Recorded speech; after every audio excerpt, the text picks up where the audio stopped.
Under the leadership of President and CEO Andrew Dreyfus, Blue Cross Blue Shield of Massachusetts has invested more than $218 million to support its members, customers, clinical partners, and the community throughout the COVID-19 pandemic, including more than $100 million in premium refunds.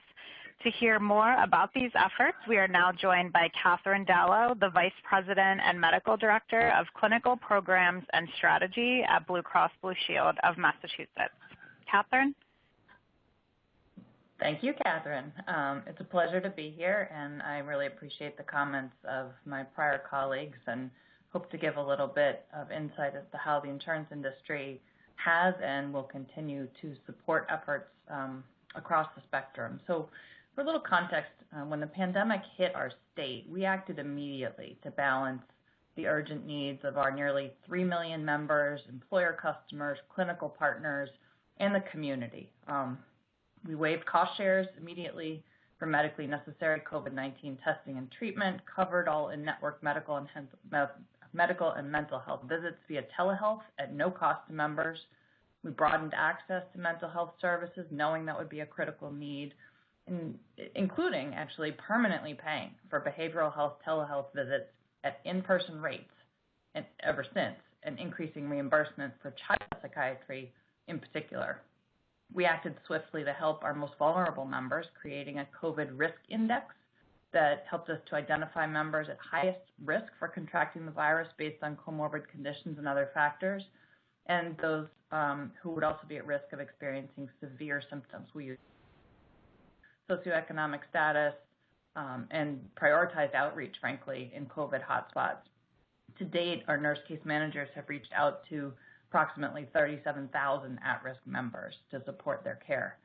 And as mentioned, to support employers, we did provide $100 million in premium relief. We extended grace periods for payment, helped provide coverage to furloughed workers, and have held many webinars for over 10,000 participants on issues ranging from mental health to racial disparities and the basics of the biology of the disease. We've supported providers by suspending administrative requirements, advancing payments, and creating a new value-based payment program for independent primary care physicians to improve quality, lower costs, and provide financial support during the pandemic. And finally, we did respond to the needs of our neighbors who may or may not have been our members. Our employees worked at the Boston Hope Field Hospital, which received a lot of press during the worst days of the pandemic to date, and with the Department of Public Health in Massachusetts as contact tracers. We donated tens of thousands of meals from our company kitchens, and through our foundation and company, we've made more than $10 million in direct contributions to the community in the fight against COVID. To give you some dollars and cents, our data from March to September, just in that 6-month time period, Blue Cross of Massachusetts spent over $200 million on COVID-19 specific treatment and diagnostic testing. And we've spent twice that in spending on telehealth, including waiving member cost share. And that wasn't necessarily COVID-specific mental health. That was all-inclusive. So we've also seen, just in those 6 months, telehealth visit claims spike to 4.1 million. And we're working feverishly to figure out how to maintain telehealth access since in a way that is sustainable. So I'd like to back up a little bit. That gives you the context of what we've done as a plan, sort of in an overarching fashion.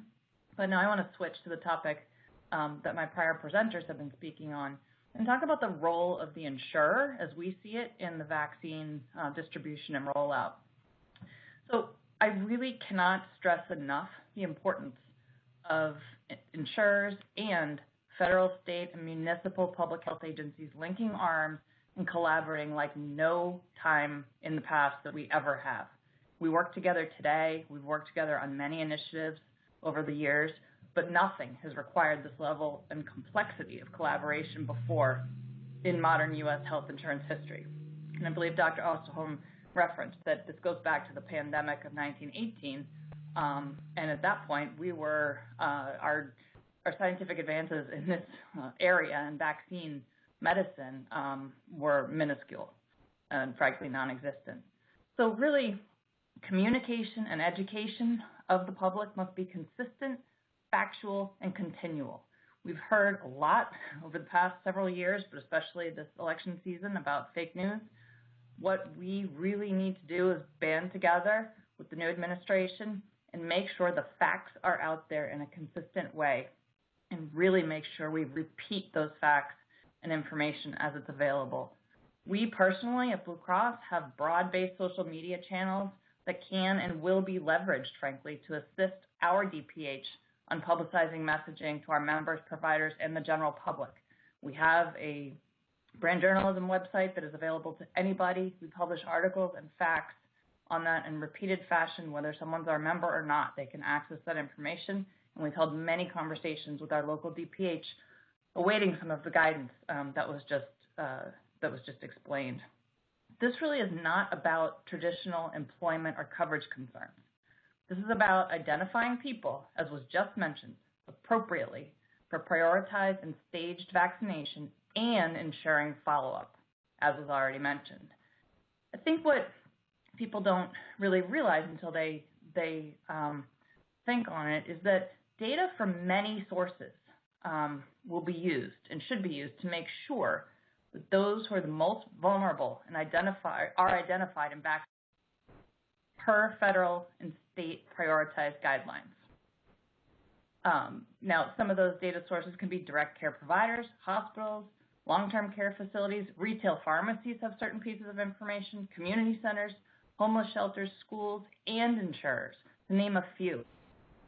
All provide different pieces of information that can be put together to identify who should be contacted first and prioritized for these vaccines. We personally have received inquiries already from our own clients, commercial clients who are non-medical providers, as to whether we can assist as their insurance company with organizing work-based vaccination clinics, much as we have in the past for flu vaccines for years and have done on our own campuses. While we definitely support that idea down the road, we are very clear that that is a day 2 or 3 at best consideration, and we will assist at that time. But we as a society need to figure out first how to identify and prioritize the people who can be vaccinated day 1 and 2. I want to shift a little bit to the topic that was just brought up as well on vaccine hesitancy. So with regard to COVID, the numbers vary by the polls, but to give you a little bit of history, the Gallup poll that was out today, now this poll was conducted before the news about Pfizer and Moderna, found that 58% of participants said they would get a COVID-19 vaccine when one becomes available. Slight rebound in vaccine confidence after a similar poll in September found it was more like a 50-50 split. And maybe with the Pfizer-Moderna news, that will change a little bit. If you go back to October, the share of Americans who said they're likely to get a COVID vaccine was dropping, and the decline was notably more pronounced among Black Americans than white individuals. And that is something we are going to have to address head on. So I do want to take a step back into the history of public health for a minute and talk about vaccine hesitancy in more general terms. We have heard the word twindemic. We've seen what's happened with some areas where there are allowances for parents to decline childhood vaccinations depending on state regulations for preventable things such as measles, mumps, rubella, tetanus, diphtheria, polio, hepatitis, you name it. And, I think we need to take stock and think about the vaccines we have available today and have had available for other diseases during this pandemic. If you think about it, an estimated 9 million childhood vaccine doses could be missed nationwide in 2020. And we have made up ground since some of the data was collected back in March, April, and May when we saw a significant decrease. But that kind of statistic really threatens community protection against other highly contagious diseases and preventable diseases like polio, pertussis, measles.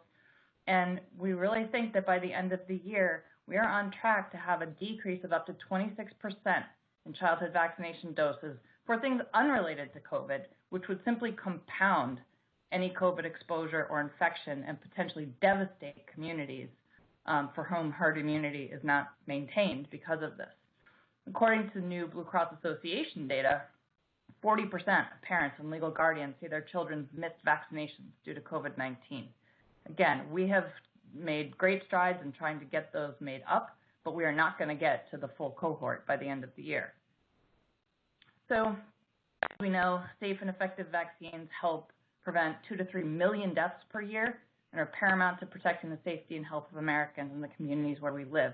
We don't want to make this a double whammy by missing those vaccines that exist today.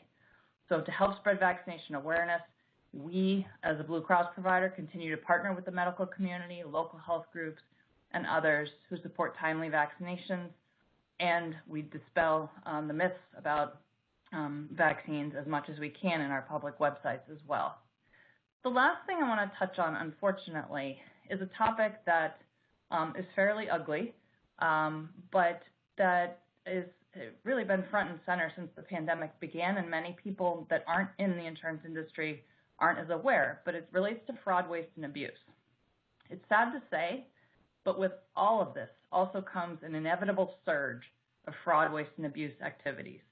As we all strive to reach the most vulnerable individuals and legitimately encourage vaccination where and when appropriate, there will be individuals and organizations doing so illegitimately, nefariously, and to gain access to personal information and or to simply sell fake products that they've produced.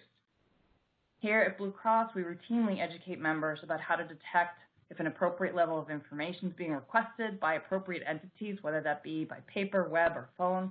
And we redoubled those efforts early on in the pandemic with regard to schemes that were focused on testing.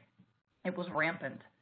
And as we enter the vaccine era for COVID, it will be especially important for us all to be vigilant in the fraud, waste, and abuse space during the many months of vaccination efforts and to share as much information as possible among us and between agencies and companies with regard to those schemes, because it's the only way we will shut them down early and with the least amount of damage.